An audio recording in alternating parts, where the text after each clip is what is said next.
Early in 2021, he noticed a rise of sudden deaths among healthy young people across the country. So he began to ask the question, what has changed to cause this? Welcome to Freedom Alive. Ed Dowd had a very successful Wall Street career. During his 10 years at BlackRock, he added $12 billion to the growth fund he managed. Ed built a reputation for a keen ability to understand markets, pick stocks, analyze statistics, and identify trends early. So in 2021, it was Ed, not public health officials, who drew international attention to the fact healthy, working-age Americans were dying suddenly at an unprecedented, alarming rate. We're honored that Ed joins us today to share what he and his team of analysts have uncovered regarding the true human and economic cost of COVID. I'm blessed to again be joined by our co-host, Matt Staver from Liberty Counsel. And Matt, it may seem like just a lot of numbers and statistics, but they all represent lives. Well, with his expertise in numbers and statistics as an investor and his incredible success in that arena, he has now applied, along with his team, that kind of experience to looking at the data that our federal government, frankly, should have been looking at. But frankly, they ignored it, I believe, in many cases, intentionally so. And he's brought out this data with regards to the sudden deaths and the other impact and the injuries and illnesses that have been caused as a direct result of these COVID shots. When you look at the before and after, the picture is startling. And he talks about that in his information that he has given out, and that information went viral when he published it. So I can't wait to talk more about that and have him take us through some of those numbers, because it frankly is disturbing, and it's something that our government should have been warning about, but they didn't. And I think as a result, we need a significant level of reform in all of our government agencies. Exactly. I agree. Startling but true. We cannot wait to bring this story to you, but our Freedom Alert is next. Serious variances have been found in Pfizer COVID-19 shot batches. I'm Matt Staver, host of Freedom Alive. Danish scientists reviewed 52 batches of the Pfizer COVID-19 shots, and they found variations between them regarding the number of severe adverse events reported after injection. The recent study showed out of nearly 8 million COVID-19 shots administered in Denmark from December 2020 to January 2022, there were nearly 69,000 suspected adverse events across 52 different shot batches. More than 14,000 of those events were classified as severe. Dr. Peter McCullough explained the Danish study found that 71% of serious adverse events came from 4.2% of doses. He noted that means the majority of the COVID shot risk reside in the shot itself rather than the person receiving it.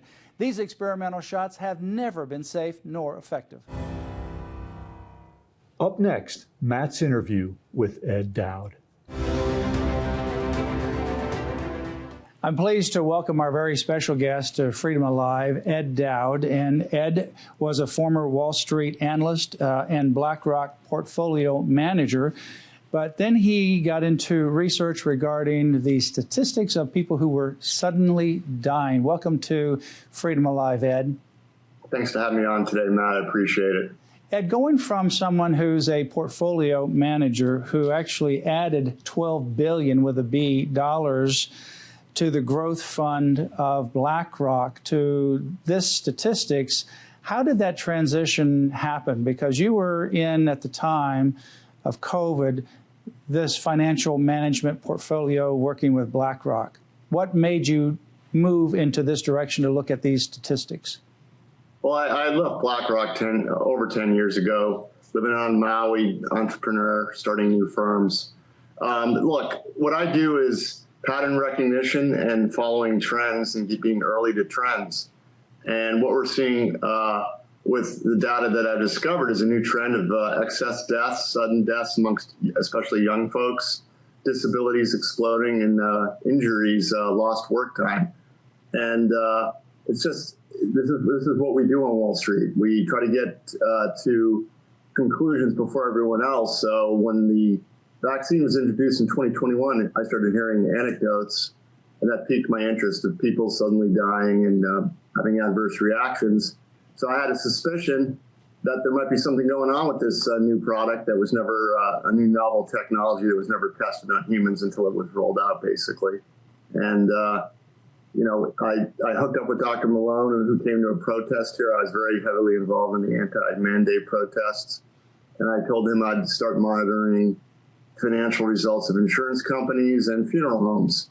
And sure enough, funeral homes were seeing good business when they should have been seeing a decline in business because COVID was behind us and we had supposedly miracle vaccines. Instead, they were beating and raising expectations.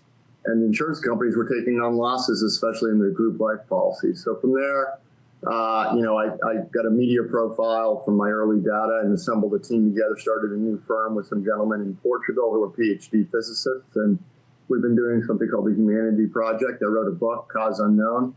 And, I'm just trying to get the word out that these products are, not only do they not work, but there's a safety profile that we've never seen before in the history of medicine.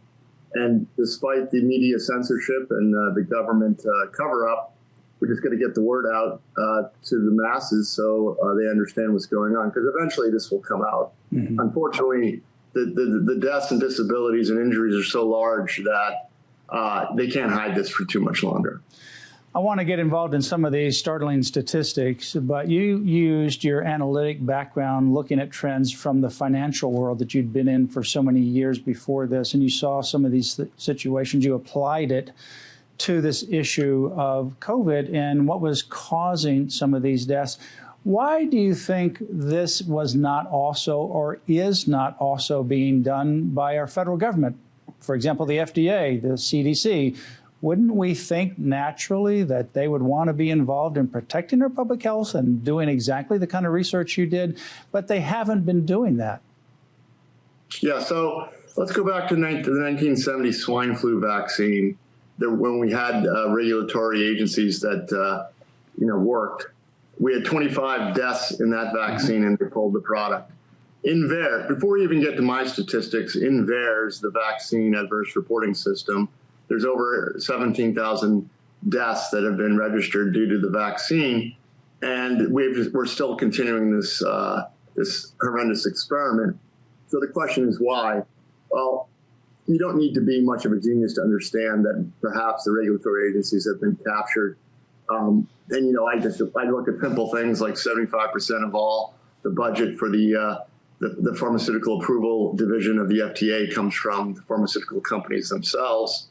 I look at our media, that gets a large portion of their advertising budget from ads spent by pharmaceutical companies, and you just have to look at the politicians and their lobbyists, and the money, follow the money. Mm-hmm. That's what we do on Wall Street. So you don't need to go too deep to understand what's happened. And I think what this COVID vaccine has done is it has exposed a system that's been in place for decades. We just didn't see it because the products weren't as large as this one. I agree with you 100%. You can get more information on Ed and his research at financialtechnologies.com. It's spelled with a PH, financialtechnologies.com. All of the information is there. And you can also go to /humanity projects, but financialtechnologies.com with a PH. Also, I want to get right into your book.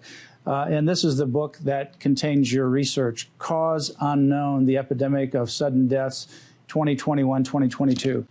Tell us about what your research led you to find in terms of some of these startling statistics.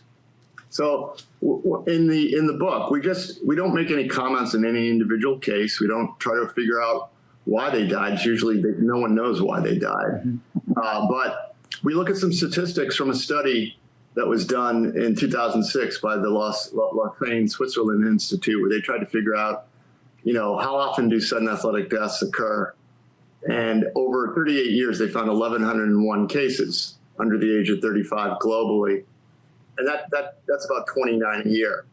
So I'm a statistics guy and a market trend guy. So what's happened since 2021? Well, the incidence of sudden deaths on the field have exploded. We'd be lucky to have a month where we only have 29 such cases. So we have months where there's upwards of over 100 of these deaths being reported in local news networks.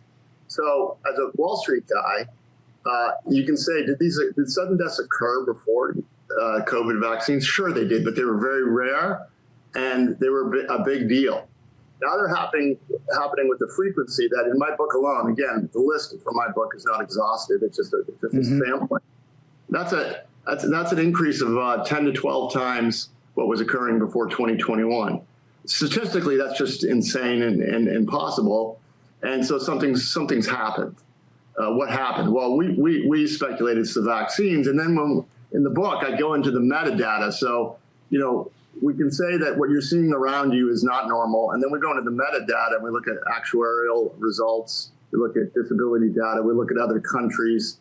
And what we found is there was an alarming mix shift from old folks who died mostly from COVID in 2020 pre-vaccines to a mix shift to younger folks dying excessively above what was expected by actuaries and statistical analysis. And so this is just horrendous. And if it's, let's assume I'm wrong and it's not the vaccines. The question is, what is it, and why are we talking about it? Yeah. So the natural question is exactly what you raise. It's a question that all of us ought to be asking, and certainly the major agencies of the federal government ought to be asking. What happened? Well, even if somebody wants to dispute this particular one versus that particular one, that's legitimate to do that. But something happened dramatically, and your book underscores that, between 2020 and 2021, when the vaccines came out in 2021. Something happened dramatically. And the question is what? Well, what have we changed? What has changed? And I think that's what your book really is trying to get people to ask that question and then come to a conclusion. Yeah, and one of the I call it the smoking gun, at least in the U.S. There's something called a group life policy.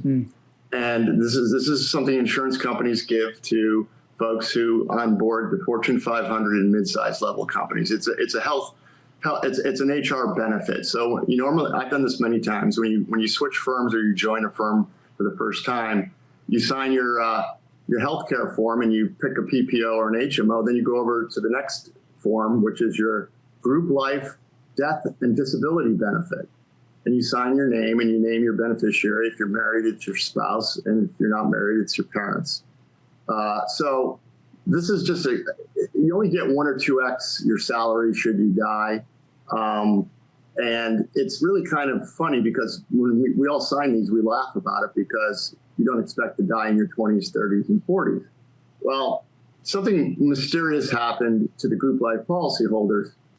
And we saw this mix shift from old to young, not only in the U.S., we saw it in Europe, the U.K., all over. So this was a phenomenon that happened. So it wasn't just a U.S. phenomenon, it was a global phenomenon, or at least a Western nation phenomenon where vaccines were introduced. So the question is, if it's not the vaccines, what is it? But we're not even allowed to ask that question. Yeah. And then you have another point that you looked at, just mentioned, and that's this August time frame of 2021 and beyond.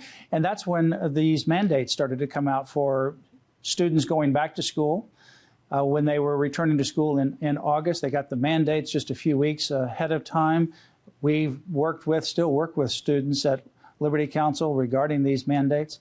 Then you had it on the employers. And so people going back to work, going back to school, they got these mandates. And you see a bump there on some of these life insurance, group life insurance policies and actuaries that you studied. Yeah, so there was, in Wall Street, it was like called the temporal rate of change. So we went from 30% excess mortality to 84% in a 3-month period. Wow. Shocking. And it's come down since then. But what we suspect happened was a lot of millennials had heard that COVID only affected old people. So they, were vaccine hesitant or lazy. Doesn't matter. Then the job mandates came, and that's why we had that bump up. We call it an event. Now, the naysayers say, Ed, well, it was due to suicides and drug overdoses and missed cancer screening. The appointments. Well, let's go through each one. You can't tell me there was a suicide pact in that 3-month period amongst Fortune 500 and mid-sized company employees. That would be insane. And these people have the best jobs.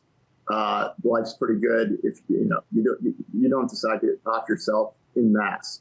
The drug overdose makes no sense because to get the claim, you have to be employed at the time. So if you get fired, you don't get a claim. So what do we know about fentanyl users and heroin users? They tend not to be employed or stay employed for too long. So that makes no sense. A mass drug overdosing in the third quarter of 2021. And then the final one, the missed cancer screening appointments, is laughable. I'm 56. I've yet to have one of these screenings. This is not something that you don't go to your doctor and he just says, hey, let's do a cancer screening appointment. You go to the doctor, you present with an illness, then they do cancer screening treatments. It's not preventative. It's usually done when you go to the doctor and you're not doing well. So this makes no sense, especially for ages 25 through 44, which tend not to get cancer as much as older folks. So none of that makes any sense. And again, deductive reasoning, what was introduced that was different in 2021, a vaccine and mandates. Now, you, in your estimated 2022 U.S. vaccine damage report, you estimate regarding the human cost 26.6 million injuries, 1.36 million disabilities, and 300,000 excess deaths. Can you take each one of those and just briefly talk about that? Yeah, so the vaccine damage report came out several weeks ago, so it's not in my book, it's on our website, but we continue to do research. This is a fraud in progress, and the vaccine damage report finally dropped several weeks ago, and it's alarming. We already had a good handle on the excess deaths and the disabilities in the U.S. This is for the U.S. only. And then the missing piece of the puzzle was injuries. So let's start with the excess deaths. 300,000, we think, due to the vaccine. That's conservative, and that's actually what we, from 2021 and 2022, added together. We think we're low, but we're trying to be conservative. The disabilities is right out of the U.S. Bureau of Labor Statistics. That's 1.36 million, again, conservative. And that's devastating to the economy because those people used to be employed for the most part. And then the third piece comes from our looking at the clinical trial data from Pfizer and analyzing their own adverse events. And so we imputed that number to the general population. And then we found evidence of that in our in the U.S. Bureau of Labor Statistics absence data and work time lost, which went off the rails in 2022, 13 standard deviations above normal 20-year baseline. So what does injured mean? Injured means chronically ill, you're sick, you're missing work, and you're missing work time. It's transmitting into the economy. And this anecdotally fits with what we're all seeing. Those of us who are not vaccinated have coworkers that are constantly getting sick with something. So what we believe is happening, and has been reported by some of the medical journals, is there's a compromised immune system. And so with a compromised immune system, it presents as a host of different things. It could be you get pneumonia, you get shingles, you get some sort of neurological disorder. It doesn't matter. It's presenting as a compromised immune system, and it's affecting the economy. So all in, it's about 28.6 million people we believe that have been affected in the U.S. by the vaccines. That's about 10% of the population or 30% of the workforce if these people are employed, which we suspect they are because the mandates was really where a lot of people had to decide whether to get the jab or not. So this is devastating to the economy. We estimate the economic damage. We estimate the economic damage from lost work time or salaries, and that's all we can measure. There's other knock-on effects that are much higher, but we calculated 5.2 billion in the deaths, 52 billion from the disabilities, and around 89 million in lost work time from the injured. That's about 150 billion that we can measure. What we can't measure is all the lost productivity, which is a multiplier effect. For instance, you're missing work. The person who has to pick up your slack is burnt out. They're working instead of 100% productivity, they're at 80 because they're tired. If you're constantly sick all the time, and when you do show up, you're probably not operating at 100% productivity. You're probably either 50% or 75%. So, and then as we roll through time, the economy is going to have to figure out how to treat these injured people and take care of them. And that's going to take resources that would otherwise be going to productive endeavors into this. Not saying we shouldn't do it. I'm just saying it's going to be a drag. Mm-hmm. And so this is what I call a national security issue. And I said that to Senator Ron Johnson in December when I went to Washington.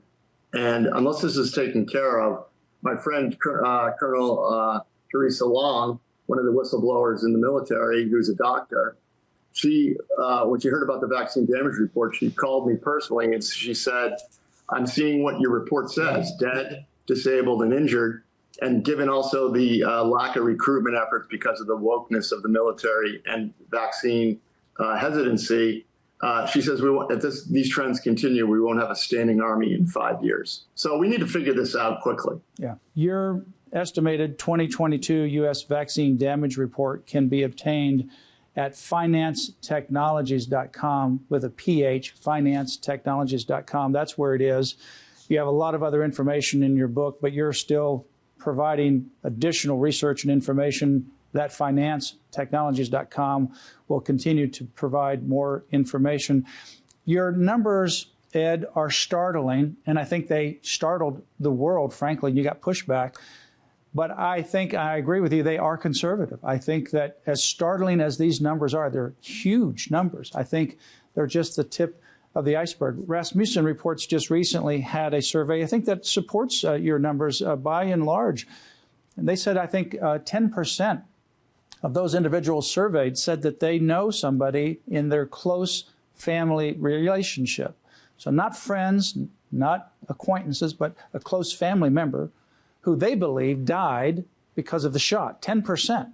You extrapolate that out with 330 plus million people. If you had 10% of that population knowing somebody in their family that they believe died from these shots, it's just the tip of the iceberg. It really is. And that's why I do what I do. I wrote the book to, convince my loved ones. They're all convinced. I wrote it for everyone else's loved ones because we're unfortunately alone in this. We don't have regulators. We don't have governments. So this is kind of like Paul Revere, the vaccines are coming kind of warning. And my advice to anybody is, look, we all know at this point they don't work. So why would you keep taking something that doesn't work? Mm-hmm. Add on the safety profile. And it's literally the definition of insanity for people to keep getting boosted. It's my message is stop, your loved ones from getting boosted because they're reloading the Russian roulette chamber every time they get a jab. Because if they're fine now, if you keep going, eventually you won't be. And, this safe and effective mantra that continues to come out from our federal government and from other sources as well, it really has, I think, caused all of us to reevaluate the whole healthcare system, the federal agencies, the FDA, the big pharma, because it's not just this COVID shot, it's something else that's going to come down the pipeline that we have to be very vigilant about. Thank you so much. Against all the different opposition, the naysayers, your stats will continue to stand the test of time. Thanks for your courage. Thanks for going into this, because I've had friends, a good friend that I believe died from this shot. That's just an irreplaceable person. And may this book here, Cause Unknown, be life to so many people and also help us to make sure that we never experience this again. I encourage people to get this Cause Unknown. You can get it on Amazon and go to Ed Dowd's website, financetechnologies.com with a PH, financetechnologies.com. Thank you, Ed, for being a warrior, frankly, in this area of giving us the data and the research. And thank you for your continued service. Thank you, Matt, for having me on. Appreciate you and what you do as well. Thank you. Thank you. Matt, a remarkable story to me of how God works and the lengths that he will go to have the truth prevail. Yes, and I think the truth will be known. And the more we go down this road, more data is uncontrovertible. And this particular interview with Ed Dowd, I think, is very powerful because this is an individual who used his analytical skills and he just began to ask questions as he's looking at the world around him. Why are these things happening? We're hearing of these sudden deaths. Is this something common? And he begins to research and he begins to go into all the different databases and the actuaries and the life insurance companies and the policies and the deaths that are happening and the different ages. And he comes up with this book and this data that's literally startling. And I think, as he said, it's conservative numbers, but they're startling numbers. I mean, they're startling in the tens of millions of injuries, about 30 million people injured from these COVID shots. And I think, again, as he says, that's conservative. He didn't want to overestimate, but that's what he's able to find based upon the data that he has been able to research. And as a result of his statements and his published information, there was an attempt to censor him.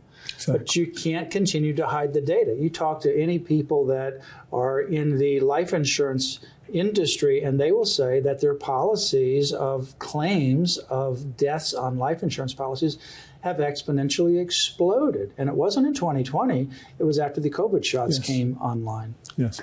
And again, the way that God works, right? There's this narrative that we've heard so much that we're just sick of hearing, the safe and effective, shielding the information, not sharing it, the government officials. And then here's Ed Dowd, right? A Wall Street person takes this data-driven approach that God has trained him with for his whole career to share this, to provide clarity. Yeah, and I think one of the lessons that we learned from this is we don't want to ever go down this road again. And what we uncovered, and I think Ed says this clearly in his interview, what we've seen is a revelation.